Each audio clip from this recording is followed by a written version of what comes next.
प्रमुख स्वामी महाराज की एक विशेषता थी कि वे कभी किसी को निराश नहीं करते थे। उनके पास पहुंचा हुआ हर एक व्यक्ति अपने हृदय में संतोष पाकर ही वापस लौटता था।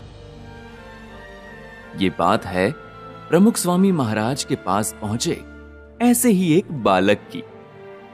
गुजरात के पंचमहाल जिले के मलाव गांव का शंभू नामक बालक 18 फरवरी 1990 को देवगढ़ बारिया गांव में विराजमान प्रमुख स्वामी महाराज के दर्शन के लिए जा पहुंचा।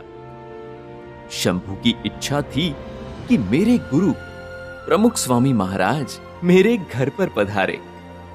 लोगों की भारी भीड़ में भी वो स्वामी श्री के पास जा पहुंचा और अपनी भोली भाली भाषा में स्वामी श्री को अपने घर पर पधारने का निमंत्रण दिया।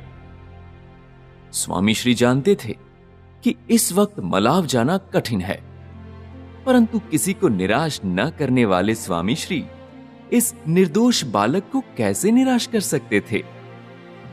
स्वामी श्री जानते थे कि बालक है तो क्या हुआ, भावनाएं तो उसके दिल में भी हैं।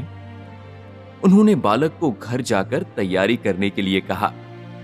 शंभू खुशी से झूम उठा। इस तरफ प्रमुख स्वामी महाराज इस बालक की इच्छा पूरी करने देवगढ़ बारिया से निकले।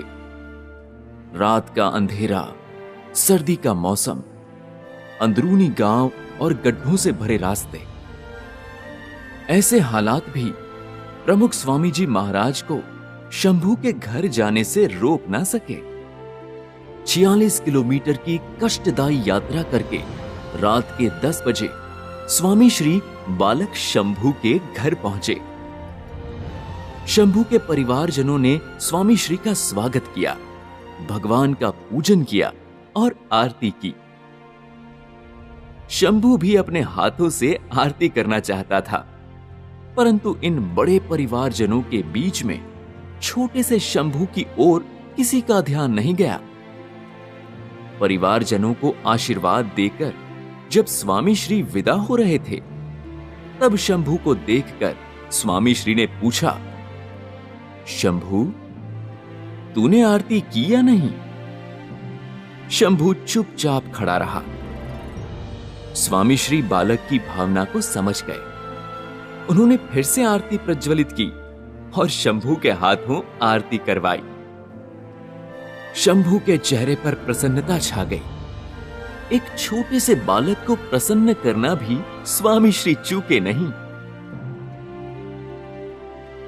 उनका पूरा जीवन ही दूसरों की भावनाओं को समझकर उसे परिपूर्ण करने के लिए ही समर्पित था।